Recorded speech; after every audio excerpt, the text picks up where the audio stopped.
اللي هعرضه دلوقتي مقطع خطير جدا. نتنياهو رئيس وزراء الكيان الصهيوني واقف مع واحد من كبار الحاخامات اليهود وبيقول له كلام غريب جدا، بيقول له بالحرف لازم نسرع خروج المسيح المنتظر بتاعنا اللي هو عندهم اسمه المسيا. بس هنا الصدمه، المسيا ده اللي مستنيه اليهود في عقيدتنا احنا المسلمين هو نفسه المسيح الدجال. يعني مسیحای آت و گمت و شدن مسیح ریبا و وقت مسیحون به مهدیتا اکنی بشی مسیح که مثل حجم که شد خم شد بدیر و دن ریبا اولیه شد خم شد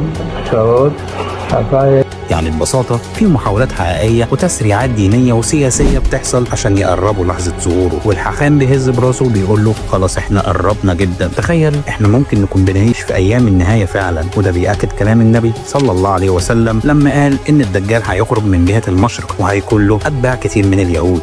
وللي ما يعرفش علامات خروج المسيح الدجال: 1. كثرة الفتن والاضطرابات في الارض زي الحروب والقتل والظلم والغلاء والفقر. 2. انحسار نهر الفرات عن جبل من ذهب. 3. فقر شديد وجفاف عام، يعني الدجال هيجي في وقت الناس مش لاقيه تاكل فيه. 4. ظهور فتن تسبق ظهوره، حتى الحيوانات هتهلك. 5. ضعف الايمان وانتشار الجهل. 6. احداث كونيه غريبه وتحركات في الشرق الاوسط.